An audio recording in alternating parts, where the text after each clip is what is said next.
You guys, we got a chance to speak to the stars of Prime Video's Gen V. Check out our conversation with Maddie Philips, Asa Germann, and Lizze Broadway. Congratulations on season two. I can genuinely say I think it's stronger than the first. I really had an absolute blast. Yeah. My first question is for Maddie. Kate's power is so internal, right? And it's all about subtlety and intent. And I was wondering how you physically approach something like that as an actor, where so much of the drama is happening in everyone's head. Mhm. Mm-hmm. Oh, I really just have to touch people and say stuff.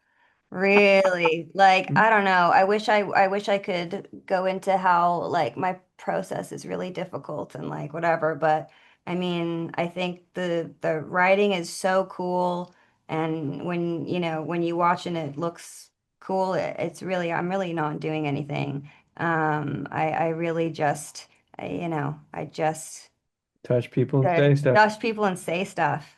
We're gonna write a book about acting called Touch Yeah. People and Say People Stuff. and say Mhm. stuff. I was It's gonna gonna say. break the mold. Oh, yeah. It's gonna Yeah. break the mold.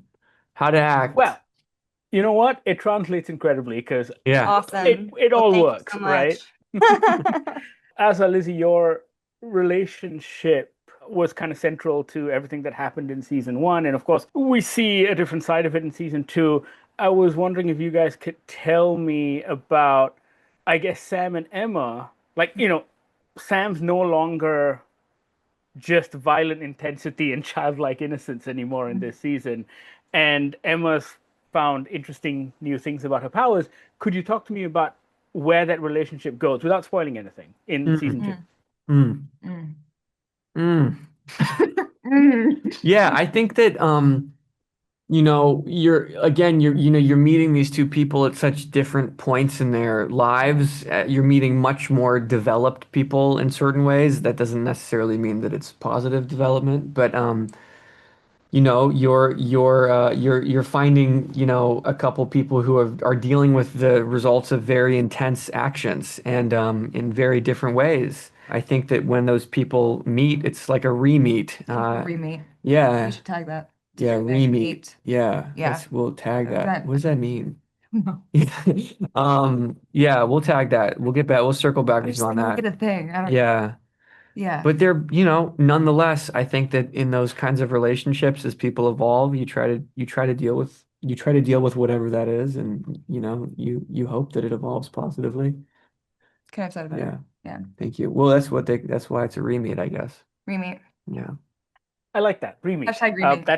That's the headline. Um, the show is so chaotic. And I was wondering what it's like on set. I'm assuming it's the opposite, or are No, it's there like unhinged. is it completely unhinged? That's great Oh to know. yeah. Like who's the ultimate agent of chaos among like the six of you?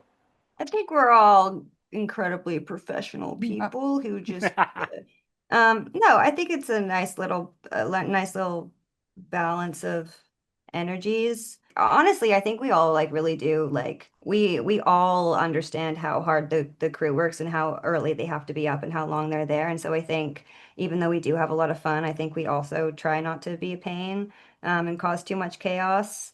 Derek and Ace are always up to some shit, but it's always like, it's always keeping the morale up and the spirits up and whatever. And yeah, I think it's a healthy balance of like chill and, just getting down to it and also like, the healthy amount of silliness and yeah.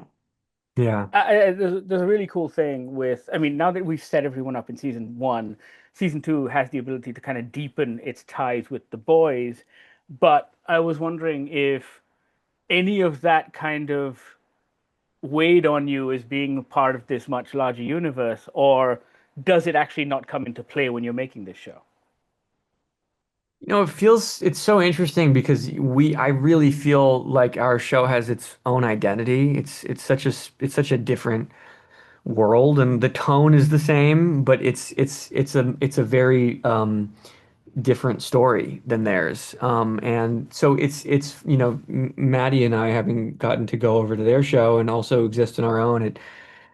It's really nice because when we've had crossover in our show, it really does feel like these people are like stepping into our world, you Hmm. know, Yeah. and vice versa. And it's a really fun thing.